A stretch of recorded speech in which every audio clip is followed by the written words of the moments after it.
부활절 둘째 주일 오늘의 구약 말씀은 예레미야 31장 1절에서 6절까지의 말씀입니다.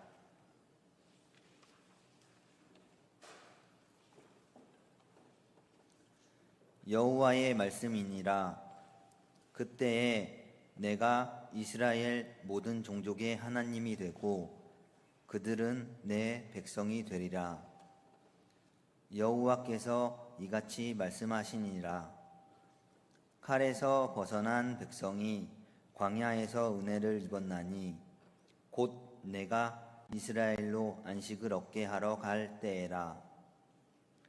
옛적에 여호와께서 나에게 나타나사 내가 영원한 사랑으로 너를 사랑하기에 인자함으로 너를 이끌었다 하였노라. 처녀 이스라엘아, 내가 다시 너를 세우리니 내가 세움을 입을 것이요 내가 다시 소고를 들고 즐거워하는 자들과 함께 춤추며 나오리라. 내가 다시 사마리아 산들에 포도나무들을 심되 심는 자가 그 열매를 따기 시작하리라. 에브라임 산 위에서 파수꾼이 외치는 날이 있을 것이라. 이르기를 너희는 일어나라. 우리가 시온에 올라가서 우리 하나님 여호와께로 나아가자 하리라. 구약의 말씀입니다.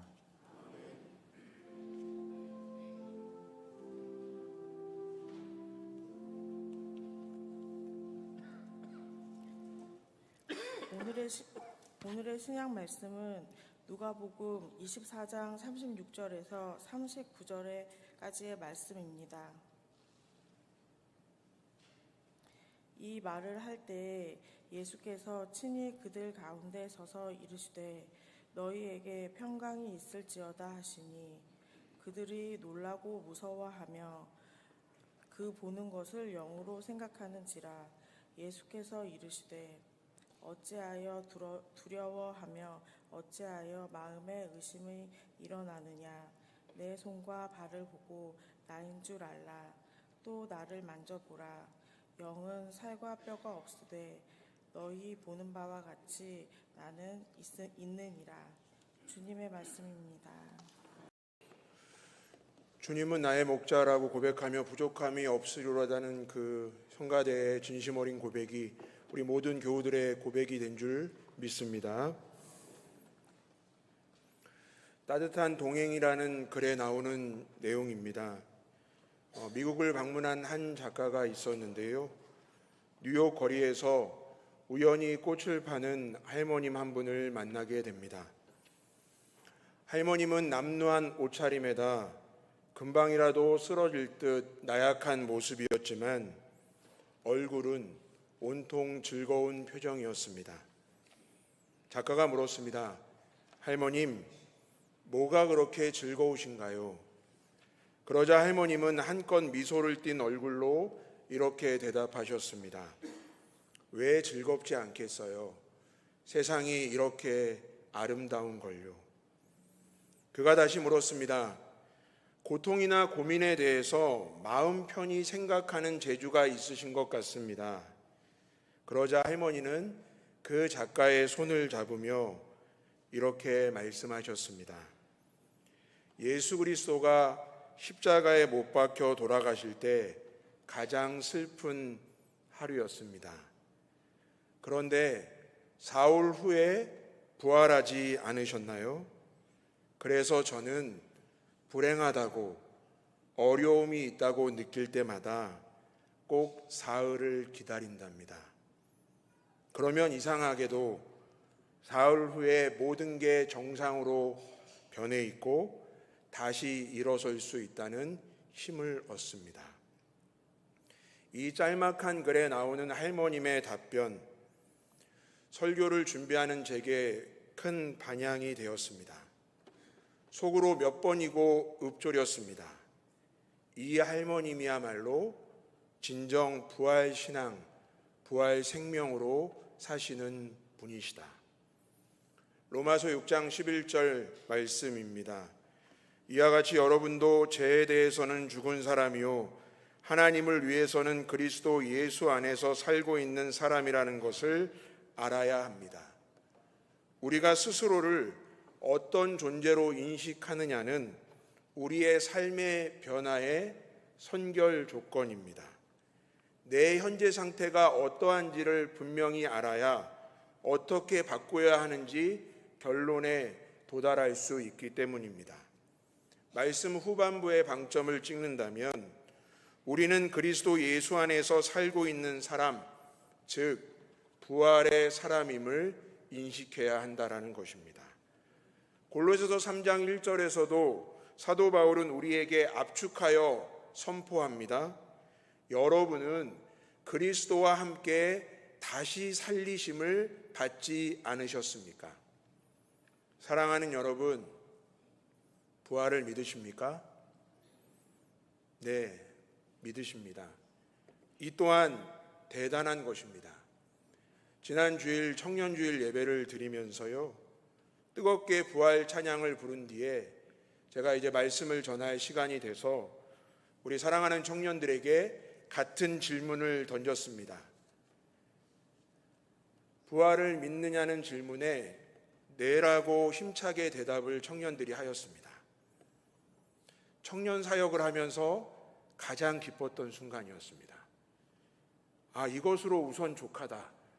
우리 사랑하는 초등의 청년들이 이 고백이면, 부활을 믿는다는 이 고백이면 모두가 정말 힘들다고 하는 미래를 주 안에서 힘있게 가져올 수 있겠구나, 그렇게 생각을 했습니다.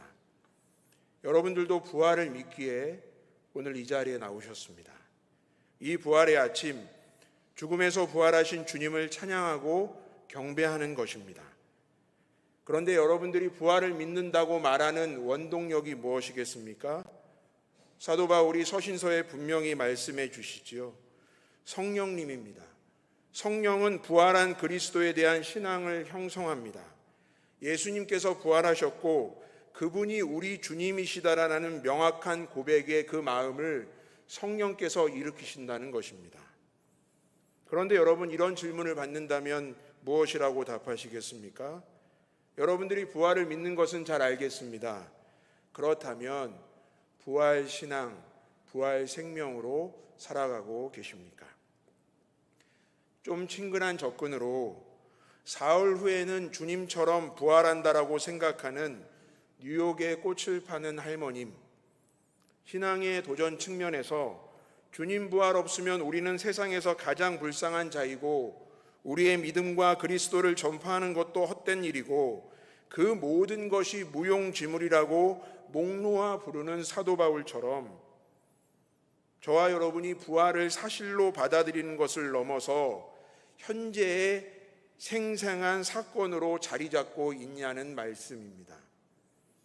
오늘 설교 제목을 조금 변형시켜 봅니다.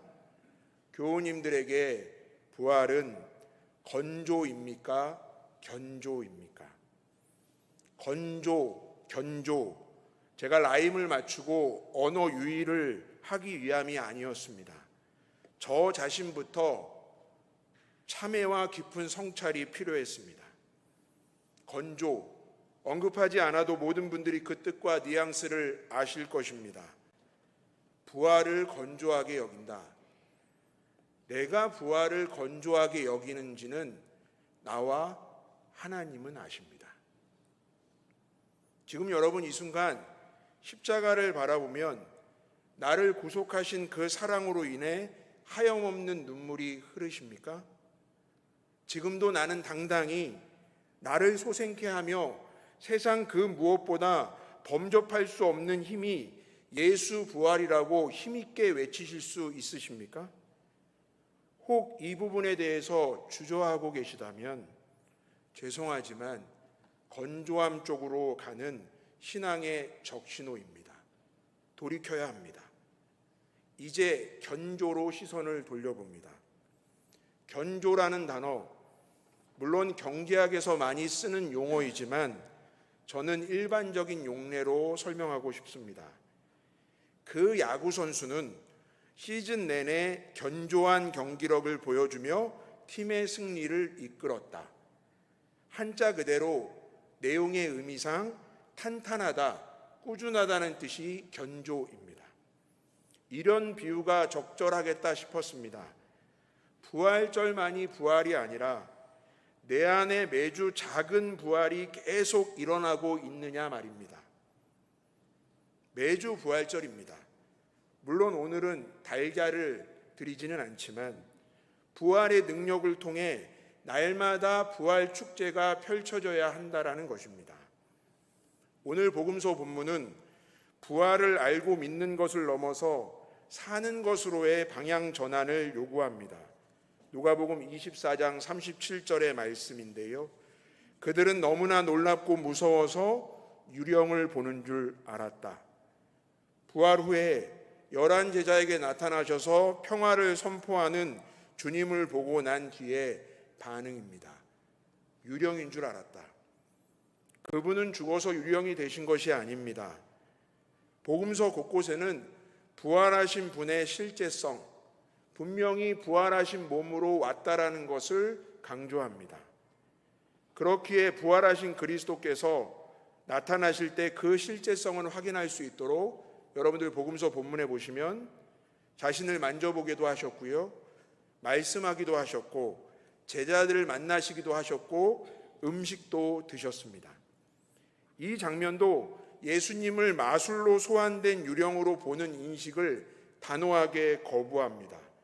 그러면서 다음 말씀을 우리 주님께서 이어가시는데요. 예수께서 이르시되 어찌하여 두려워하며 어찌하여 마음에 의심이 일어나느냐. 내 손과 발을 보고 나인 줄 알라. 또 나를 만져보라. 영은 살과 뼈가 없으되 너희 보는 바와 같이 나는 있느니라. 유령 보듯이 바라보니 우리 주님 얼마나 속상하고 답답하셨겠습니까? 그럼에도 불구하고 우리가 이토록 의심하는데도 우리의 의심하는 취약한 부분까지 사랑으로 덮으시며 우리 주님의 방식대로 정확하게 친밀하게 다가오십니다. 내 손과 발을 보고 나인 줄 알라. 우선 부활을 믿으라는 겁니다. 내가 부활해서 너희 앞에 있다라는 것입니다. 그분은 다시 살아나셨습니다. 그분은 죽음을 이기신 승리자이셨습니다. 그분은 죽음에 패배한 창백하고 희미한 존재가 아니었습니다. 부활을 발견한 제자에게 그리고 한 번 더 말씀하시고 계십니다. 나를 만져보아라. 저는 이 말씀이 나와 함께 부활하자, 나와 함께 살자로 느껴졌습니다. 몸으로 부활을 나타내자 말씀하시는 우리를 향한 간절한 요청으로 들렸습니다. 부활은 생명을 찾는 것입니다. 참 생명, 진짜 삶을 살아가는 것입니다. 우리는 부활한 주님이 영원하고도 강력히 이 땅에 임하심을 거룩한 삶을 통해 분명하게 확인시켜 나가야 할 부활의 증인입니다. 부활을 견주한다. 부활의 증인이다. 부활신앙, 부활생명으로 살아야 한다. 구약 본문에서 연이어 설명해 주고 있는데요. 이때는 기원전 586년입니다. 예루살렘이 바벨론에게 함락되는 시기입니다. 그때 이 한 사람의 예언자가 본 것은 이러한 장면입니다. 바벨론의 무자비한 맹공에 성전이 무너지는 것을 봅니다. 왕의 아들들이 살해됩니다. 우리의 기억 속에 있는 유대의 마지막 왕 시드기 왕이 시력이 사라지는 것을 봅니다. 제사장들의 희생제의를 위한 불이 줄어듭니다. 예배를 드리지 않는 세태입니다. 아브라함 때부터 약속했던, 아브라함 자손에게 계속해서 주마 약속했던 그 땅들도 빼앗겨지는 상황입니다. 이 예언자는 바로 예레미야입니다. 그런데 오늘 본문이 반전이 있습니다. 부활의 창가처럼 들립니다. 예레미야 31장 1절의 말씀인데요. 여호와의 말씀이니라. 그때에 내가 이스라엘 모든 종족의 하나님이 되고 그들은 내 백성이 되리라. 하나님께서 구원을, 부활을 선포하십니다. 그때에, 하나님의 때에 다시 산다 말씀하십니다. 여러분 분명히 기억하시기 바랍니다. 부활은 사망 권세를 깨뜨리시고 우리 주님이 부활하셨다, 이 한 가지 사실로 끝이 아닙니다. 또한 부활은 불멸, 즉 영생에 대한 새로운 생각을 나타내는 것만으로도 그치지 않습니다. 이 사고의 틀에 갇히게 되니까 부활이 그냥 나의 부활이 아니라 예수님의 부활로 그냥 느껴지고, 내가 그냥 죽고 나서 어떤 천국에서 이루어지는 것으로만 생각을 하게 되면서 세월이 흐르면 흐를수록 매번 부활을 맞이할수록 건조하게 느껴지는 것입니다. 별 감흥이 없죠. 감동 없는 답변이 나오게 됩니다. 사랑하는 교우 여러분, 분명히 기억하시기 바랍니다. 부활은 예수님께서 부활하셨다 이것으로 그치는 것이 아니고요, 하나님께서 되살리지 못하는 죽음은 없다는 위대한 선언입니다. 이 말에는 저와 여러분들도 주님께서 부활하셨듯이 부활할 수 있다는 말입니다. 세상 사람들 눈에는 아주 터무니없어 보이죠. 미련해 보이는 선언처럼 보이지만 부활은 현재 우리가 살아가고 있는 이 현세와 죽음 이후 모두에게 인간이 죄와 죽음에서 벗어나 하나님의 생명으로 들어가고 연합하고 나아가는 거룩한 여정입니다. 부활 사건은 하나님께서 나를 뜨겁게 사랑하시고 가장 인격적으로 역동적으로 다가오시는 발걸음입니다. 다시 우리의 심장이 뛰는 것입니다. 옛적에 여호와께서 나에게 나타나사 내가 영원한 사랑으로 너를 사랑하기에 인자함으로 너를 이끌었다 하였노라. 31장 3절의 말씀인데요, 영원하신 사랑으로 우리에게 일어나 함께 가자 말씀하시는 러브레터가 바로 부활 사건입니다. 사랑하는 여러분, 불확실성한 가득한 공포의 시대, 겹겹이 쌓여있는 내 안의 문제들, 하루에도 수십 번 요동치며 격변하는 내 마음, 이 안에서 과연 부활이 일어날 수 있을까라고 반문하고 계십니까? 그렇다면 여러분, 큰 오산입니다. 부활은 지금 이 순간에도 일어나고 있습니다. 앞으로도 계속될 것입니다. 그렇다면 누구에게 일어납니까? 바로 주님이 지금도 나를 지극히 사랑하셔서 내 모든 영역에 침입하고 계시고 나와 함께 걷고 있다는 그 믿음을 견지한 성도에게 부활은 날마다 일어나는 줄 믿습니다. 그게 전부입니다. 여러분, 자꾸 어려워 마시기 바랍니다. 우리는 모두 다 주님의 증인, 땅끝까지 이르러 주 복음 전하세, 즐겨 부르는, 부활절에 즐겨 부르는 복음성가의 가사입니다. 이 내용을 보면 정말 땅끝까지 복음을 전하고 내가 어떤 일들을 해야 하고 특별한 미션, 거대한 일을 이루어가야만 부활의 증인이고 부활을 견조한 사람이 아닙니다. 주님의 부활이 나의 부활이다. 주님의 부활이 지금 나에게 일어나고 있다라고 믿는 그 믿음의 고백 한 줄이면 부활은 되는 것입니다. 그러면 분명 삶은 달라질 수 있습니다. 그것이 바로 부활을 견조하는 삶입니다. 사랑하는 교우 여러분, 삶의 항해에서 가장 큰 비극은 폭풍을 만나는 일이 아닙니다. 최악의 비극은 두려움과 어려움에 갇혀서 항구에 그저 머무는 일입니다. 날마다 부활해야 할 우리는 육지에 묶여 있기 위해서가 아니라 대양을, 크고 넓은 바다를 가로지르기 위해 존재합니다. 오늘 마주한 그 두려움과 고통, 여러분들 안에 있는 그 두려움과 고통은 멈추라는 죽음과 절망의 경고가 아닙니다. 주님과 함께 새롭게 부활하는 광활한 바다가 시작되었다는 장엄한 신호입니다.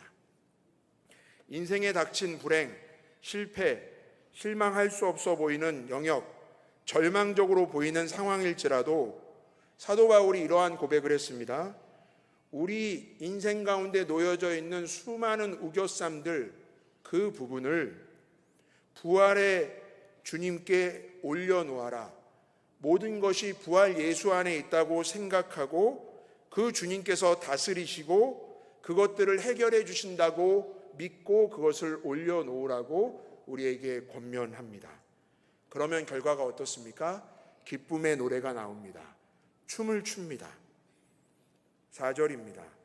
처녀 이스라엘아, 내가 다시 너를 세우리니 내가 세움을 입을 것이요 내가 다시 소고를 들고 즐거워하는 자들과 함께 춤추며 나오리라. 여러분, 이스라엘이 왜 처녀입니까? 날마다 죄를 반복하는 방탕한 음녀입니다.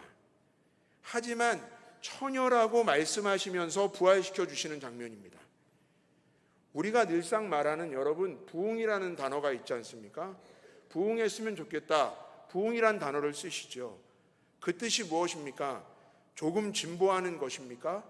500명 모이는데 502명 나오면 부흥입니까? 물론 부흥이죠, 그것도. 그런데 여러분, 부흥의 뜻은요, 부흥의 뜻은 완전히 망했다가 다시 흥하는 것이 부흥입니다. 부활도 마찬가지입니다. 내가 조금 주님과 친밀해졌다고, 내가 예전보다 2025년보다 병오년 2026년은 좀 잘 살고 있다고, 나는 부활했다고 이렇게 말할 수 있는 것이 아닙니다. 우리 주님 그렇게 시시하신 분이 아니에요. 본질상 진노의 자녀였던, 죄를 범하여서 하나님의 영광에 이르지 못하는, 죽을 수밖에 없는 완전히 망한 우리가 다시 처녀 이스라엘로 새롭게 흥한 사건이 부활입니다. 여러분 믿으십니까? 교회의 부흥을 이야기합니다. 교회의 부흥을 이야기할 때 주일 예배 참석이 몇 명이냐, 뭐가 어떠한 일들을 행했느냐가 교회의 부흥의 기준이 아니에요. 예수님이 바라볼 때 부흥의 기준은 정말 나는 망한 사람이다, 나는 죽을 수밖에 없는 사람이다, 나는 주님 없이는 단 한순간도 살아갈 수 없다라고 고백하는 그 사람, 한 사람이 늘어나는 것이 진정한 부흥이고, 진정한 부활 생명을 사는 그 한 사람으로 인하여서 하나님은 기뻐 받으실 줄 믿습니다. 그 이후에도 부활 사건은 계속되고, 예레미야 선지자는 예언합니다. 사마리아 언덕에 포도밭이 세워지고 열매가 맺혀 사람들이 즐거워할 것입니다. 백성들이 시온산에서 예배하도록 부름을 받을 것입니다. 부활의 연속성, 부활이 일어나니 모든 것이 변하는 장면을 묘사하고 있습니다. 우리를 방해하는 사단은 지금도 외칩니다. 노래하고 춤출 의욕이 거의 생기지 않는 세상, 또 너희들의 삶이라고 말합니다. 물론 그리스도인들은 현실을 외면해서도 안 되고 현실에 함몰해서도 안 됩니다. 그렇지만 현실을 그저 따라가는 사람이 되어서는 여러분 절대 안 됩니다. 하나님께서, 부활의 주님께서 선물로 주신 하루하루, 내 안에 살아계시는 부활의 주님의 능력이 단 1cm라도 펼쳐지는, 확장되는 삶을 살면서 우리는 그렇게 살았노라 간증해야 합니다. 그리고 부활을 경히 여기는 하나의 기독교의 이벤트라고 비아냥거리는 세상에 오늘도 당당히 외쳐야 합니다. 오늘도 나는 주님의 부활을 믿습니다. 오늘도 나는 부활을 건조하게 보지 않고 견조하다고 믿습니다. 오늘도 나는 오롯이 부활을 통해 약속하신 거룩하고 온전한 길을 향해 힘차게 전진할 것입니다. 지금 마음속으로 외친 이 진심이 여러분들의 삶에서 증명되시는 귀한 역사가 나타나시기를 간절히 축원합니다.